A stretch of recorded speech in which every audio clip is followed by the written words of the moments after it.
તમારી ઈગો બતાવો છો તમે, કોઈ ઈગો બતાવો નહીં, કોઈ ઈગો બતાવો નહીં.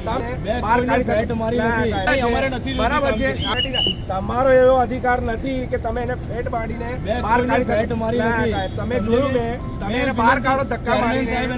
આ વસ્તુ તમારી ખોટી ચેરમેન સાહેબ ની વાત નથી. તમે એ લોકો છોકરા અહીંના જ છે ને, એ લોકો કામગીરી કરવા માટે અહીંયા આગળ આવેલા છે. બરાબર છે, આ છોકરા અહીંના છોકરા બધા અમારા તૈનાત છે.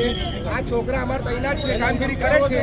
મારી વાત કરો, તમે કોઈના દાદાગીરી નથી કરી શકતા અને લીગલી ફેટ મારી. બરાબર છે, તમે પેલા છોકરાને બહાર કેમ કાઢો છો? તમે ધક્કા મારીને બહાર કાઢો છો. કામ કરવા દો અમને. તમે કામગીરી કરે છે, તમને કોઈ ડિસ્ટર્બ કરતું જ નથી. તમને હાથ જોડીને તમને કોઈ ડિસ્ટર્બ કરતું જ નથી. ઉલટા અમારે અમને આ જે આટલા એરિયાનો સપોર્ટ તમને અમને મળે છે સાહેબ. કોઈને દાદાગીરી કરી નથી. આ છોકરા અહીંયા જ છે. બરાબર છે, તમે તમારી ઈગો બતાવો છો. તમે જે પક્ષ ખોટું તમે તેનો